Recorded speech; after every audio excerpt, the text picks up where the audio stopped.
Hey folks, Rob here with, well, a slightly belated end of October updates vid. So, I guess it's late simply because last weekend when I probably would have done it, in normal circumstances, I was at PAX and you hopefully would have seen the vid. There'll be the thumbnail up there, my little highlights thing. Do check, you want to see how we do it down under? Maybe check that out. So with that out of the way, I'll get through pretty much the main bulk of the month. So, October-wise, we start off with looking at the enhanced release of Power Glove. I really enjoyed playing that. I really need to get back to playing it some more. But that was it didn't quite grab me in its original release, but the enhanced one sort of turned it up to 11 and turned into a really, really fun game. I know the dev of that is working on something else, so hopefully when that pops out, it'll be another one to be checking out. I then did Slicks afterwards, which is, I sort of refer to it as a minor grail. It's a game I was after. Got it. It's a pretty fun little racer. Does stand out a bit in two-player mode though, if you ever play Micro Machines for that. But still one of a good one, just a little limited by being a tape budget release. After that was another budget release in BMX Kids, which I had good fun with. That was one I played a fair bit back in the day. It was good to get a proper copy and understand it a bit better, even if I'm still hilariously rubbish at it. Then I did Tomahawk, which is the first time I've done a nice complex flight sim for a while. And that was actually, really did impress me surprisingly, being a, 86 release, a bit chuggy performance-wise, but it turned out to be a fun game. It was a bit long, unfortunately, but hey, sometimes you get a short one, sometimes you get a long one. And then finally for October, I of course did the quick one on Way of the Exploding Fist. Yes, I didn't do a Halloween one. I'm not a big horror game fan, and I can't really think of many on the C64 anyway, so let it slide. But I loved Way of the Exploding Fist, and actually that was what last week was. I felt that was a perfect one to have it, an Australian-made C64 classic. So I guess with that out of the way, obviously it's pickups. So this is probably going to be the last one for a while where I'm not going to be grabbing stuff, simply because life and work and things mean I have to sort of rein in expenditure a bit for the next few months. So kind of might have gone out for a bit of a bang. But yeah, so to start off with, the Fury, which is... So the Fury is a kind of sort of arcadey racer. I originally grabbed it because, as weird as it sounds, when I started dabbling with Spectrum emulation back in the 90s, yes, it was originally a Spectrum game, but it doesn't suffer Spectrum 264 port-itis like a lot do. But it was one of the ones I stumbled across when I was like, racing did stick with me, and obviously when I saw it on the 64 coming up on a search, it's like, I'll check it out. It's all incomplete. Good fun game. I actually need to work on getting that one dumped, because I've only seen cracked versions around. So I have to get the tape dumped and give it to people. But it's good fun. I definitely want to do a vid of that at some stage. Next up is the 64 conversion, one of the 64 conversions of Ikari Warriors. As if you remember the Flying Shark Sky Shark comparison video I did several months ago, Ikari Warriors was another one that did the same thing. That is the PAL release from Elite, which is by far the better game. That's one I grew up with a lot as a kid, and it's good to get a complete version of it. Really good fun game, well worth checking out. So yeah, I had to do that. I should also mention the little... I've only got screens up there this time around just because it's been a hectic week and I've been exhausted post-conference spectacularism, so I didn't really have a chance to record footage. And I've also been trying to finish up next week and the week after gameplays as normal. But next up is Battle Chess. Despite from what I've been told that the multi-loading is terrible, I've only had a quick run of it. It's still an amazing game, and it's good to get another, more unique box. I don't know if I find that weird that I enjoy seeing the games come in different boxes, but yeah. Although to be honest, I'm probably going to make sure that works and then run off an easy flash dump image just for the sake of sanity and load times. But yeah, Battle Chess is always a classic. I think I played a bit more on the PC than the 64, but I sort of got a second chance bid when I bid on it and got it pretty cheap and from an Aussie seller, so that worked out pretty well. Next up is Airborne Ranger, which I originally grabbed because actually was the video one of the vids from Extend of the Jam who did one not too long ago in his cool and unusual game series. I'll throw a link for that down below. And it's one of the Microprose games I sort of known about and really wanted to check out, so I thought, yeah, why not? I saw it and got it at a decent price. That's what I really want to sit down with as well. Then, in terms of other cool things I managed to find from a local seller, was the 64 version of SimCity, which, when you consider the whole getting red on Bungling Bay last month, that kind of oddly makes sense. I've actually got a nice complete disc copy of SimCity, which is good to get, even though when I tried to do the capture to get the screen, I forgot how bloody clumsy the interface is. I really need to sit down and reread the instruction manual to work out how to bloody play it, because most of over the years when I've played SimCity, the most it's been 2000, which is probably my favourite one of the series. And next one is BAT, the Bureau of Astral Troubleshooters. That one, I saw that one come up, but I ended up getting it as a bit of a nice price actually. It came up. I was talking with a friend about it several months ago, and he mentioned it, at least playing the 16-bit version. And so it's like, I saw that come up, I thought, why not check it out? And yes, I could probably grab it on a 16-bit, but hey, a weird cyberpunky adventure on the 64, why not? So it looks very interesting in a weird one. But the culmination, 64-wise, for last month, was two games that have been pretty high on my Grail list. And yes, they did cost a fair bit, which kind of sucked. But so first up is Moonfall, which is by the I'm not even going to try and pronounce it, but it's by the chap who wrote Netherworld, Octopolis. I should do a video of that one soon. And Zamzara, and it's basically, I would say it's kind of a cross between Elite and Mercenary. So it's got really nice, wireframe 3D graphics that run pretty well on the 64. That's complete, and actually a disc copy, which is rare because I don't think I've ever seen that listed. And I saw that listed and I thought, yeah, I want it. It's been on the list for ages, so good to top one Grail off the list. And so that one, Moonfall, I reckon I want to do a long multi-part play of eventually. I'm going to talk a bit about that later.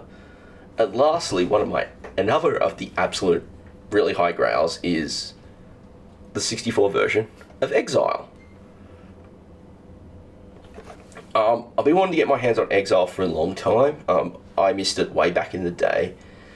And realistically, yes, I've got an Electron. I could probably play the Acorn version, but I have never seen the Electron version come up. And I would like a BBC Micro, but they are expensive and I don't have space for one at the moment. So, because BBC Micro is a fairly bulky machine. And I mean, once I looked around, I could have gotten the Amiga version, but let's be honest, I'm mainly about the C64, and that's sort of where a lot of my nostalgia sits. So I really wanted to try and hunt that one down. And this one came up. It was expensive, but for ages I've been spying a copy on another retro site which was in better condition, but it was significantly more expensive, and I just thought, I can't justify it. I had that on my wish list for months, and it's like, I can't justify it because it was just too much. But that came. The only downside is the manual's in German, but I found an English scan of the manual from the Amiga site, so I have a PDF of the English manual. I don't know if Exile will work well for multi-part play, but I'd love to try anyway. So that's all the 64 stuff. Yeah, it was a little expensive, and that's probably why I'm slowing down this month and beyond. But also there's some other stuff, so probably go down, grab it, jump cut. So if you remember from when I did the A to Z collection video a few weeks ago, one of the ones I showed was, of course, Quasitron, aka take Paradroid, stick it on the Spectrum, and turn it into an isometric 3D style game. Obviously, I had to. When I saw this come up, it was a pretty cheap copy, so I thought, why the heck not? Sadly, I wasn't able to, get a combo bid with something and make it a little cheaper. So I had to pretty much stick with just that, but it worked out pretty reasonable. Then from another seller, there are a couple of games I got. First off is the original Rebel Star, which of course is the first one that Julian Gollop put together. And so, eventually led to like Laser Squad and then, UFO or XCOM and the XCOM games, all of that. So I've been wanting to check that out. I only had a quick play of it in the past, so it'd be good to try and get my teeth into it. Who knows what I'll do. The other thing I got was a 4-pack of Ultimate games. What is it? It's Unbelievable Ultimate. Oh, which dates from, reading the back here, it dates from when they were owned by US Gold. So it is basically, like, at least a couple of the games I really wanted, which is the original Jetpack and Trans Am, as well as Lunar Jetman, although I actually have a separate copy of that. I don't know, maybe I'll put that up for trade or something. And which I haven't really played at all, so I need to sit down with those a little more. Next up on the list is a specky version of Virus, which is surprised that they actually got this running on an 8-bit. I know there was an April Fool's joke in Zap for a C64 one, but for some reason I just wanted to see how the little Spectrum would handle it. And the last one was the big box for Carrier Command, which, as you can sort of see down there, is a 128K version. And that is because, probably foolishly, is I did actually get myself, as you can see, 128K Spectrum, the toast rack. And you might say why it was more expensive. To be honest, it was a bit. But the seller actually did a nice job on swapping out a few things, new keyboard membrane, bit of refurbing. I also ended up ordering a Div IDE, which at the moment, the polite thing of what I'll say is my experiences are not like what I'd have with the 1541 Ultimate on the C64. I've resorted myself to having some games on that and some games loading with a mono cable from my iPhone to the Spectrum and loading tape images like that, which is a real pain, especially because technically I actually can't play Carrier Command at the moment. Even more annoyingly, one of the reasons I wanted a 128K Spectrum was for Starglider. And at the moment, with the Div IDE plugged in, Starglider refuses to boot because it does something in the loader that checks for the mode stuff, and the Div IDE forces it into a mode, USR0 for the specky tech people, technical Spectrum fans, that runs in 48K, the 48K keyword system, but has all the memory available. And Starglider does some checks during loading and fails.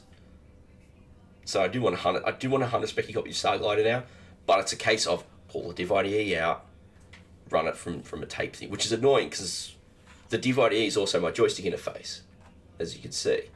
So I'm half and half on that, and I don't know how much to chalk to I'm a physical Spectrum noob, which I'm totally happy to do. I mean, I've got to go through and find more specky games to put on the compact flash card. A lot more games that I want to play. And people have asked, and I guess this actually dials into the next thing. So let me put that down.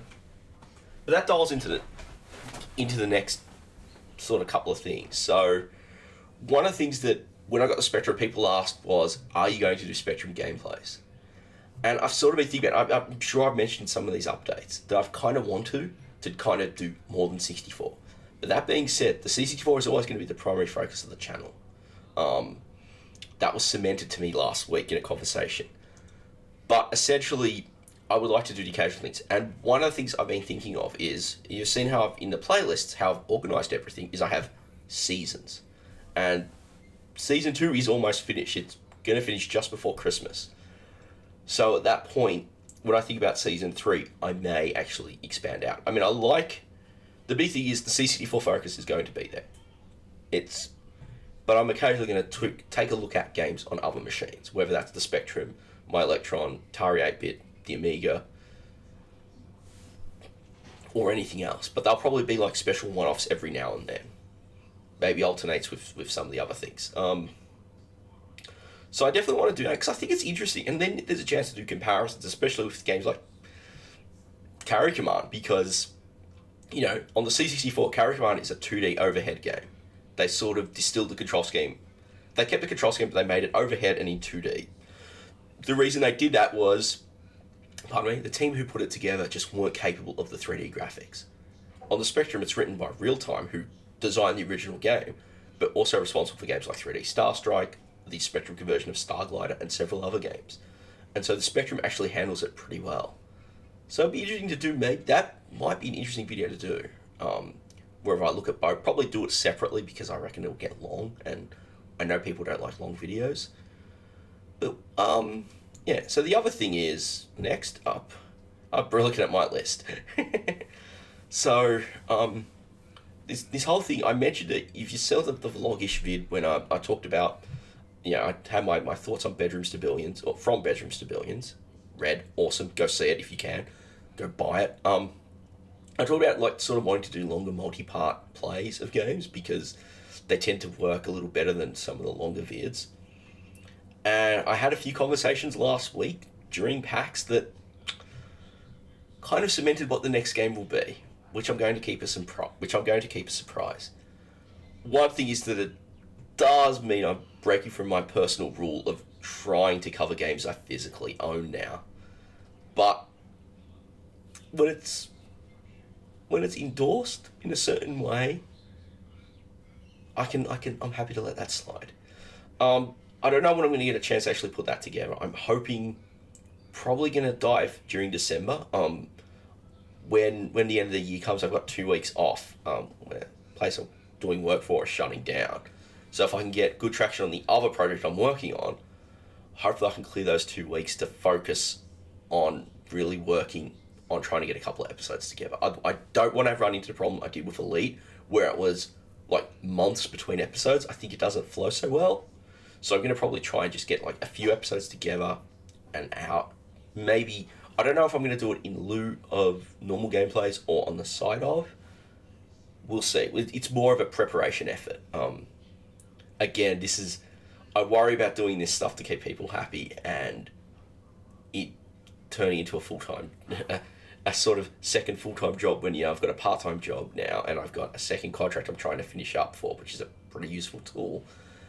And working out what I'm going to do, all this stuff along with some of my own work. Because last week kind of got me out of a bit of a funk I've been in on a personal level.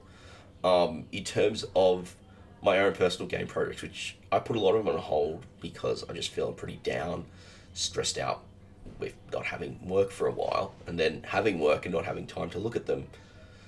And now kind of got the energy to want to work on one. So I've got to try and free up some bandwidth to do that. Combine everything else. That's a problem. I need to work on that. So, but the other thing that a lot of talking as well over the weekend was possibly branching out of what games I cover and just not even just doing other Retro Machine Zone, but modern stuff. I don't know if I was going to do that. I don't know. These are only thoughts at this stage. I don't even know. Part of me thinks just focus on 64. Maybe do the occasional thing elsewhere. I don't know if people would dig that. So I've got to think about that for a while. But there's a lot of things. One of the things I need to sort out in the short term at least is I really need to get better capture hardware. Because at the moment, all I've got is the little easy cap I use for capturing the C64, and that'll work for the Atari. But my Electron hasn't been composite modified yet, so its composite output is only monochrome. So I need to fix that. The Spectrum I've been using with an RGB output. But it does support composite, but you need the right cable. And my cable, the cable I have, in theory, may have the composite signals in it, because it's RGB SCART. But I need to work out if I can actually get an adapter. I've got a SCART RGB adapter, but I don't have a SCART to SCART cable to interface. So much mess. I think there's a reason why I'm a C64 fan. And it's probably a reason why I'm a modern Apple fan. Just get out of the way and let me do my job. Yes, the C64 takes forever to load sometimes, but I can wait. Yes, it'll take forever to get software onto a Mac because it's a smaller market, but I can wait. But I do have better tools in other areas. So I'm going to work out all of that stuff. So we'll see. I may do some, probably around Christmas, New Year, I may do some experimental episodes before I start doing more gameplays for Season 3. Who knows? Full of surprises. I think that's the best part. Get a surprise. If people like it, I'll do it every now and then. Otherwise, I'll end it and just focus on doing 64 stuff. That is pretty much everything off my list. Gosh, it wasn't as long as I thought, but longer than I'd have liked. So anyway, thanks for sitting through this. I would love to hear your feedback on some of this rambly nonsense. As I said, I'd love to hear what you think. Leave some comments. If you haven't already and you've seen this, please consider subscribing. As I said, there's a 64 gameplay every week, and who knows, maybe some other ones I'll branch out. Like I said, thanks again for watching. I'll catch you next time.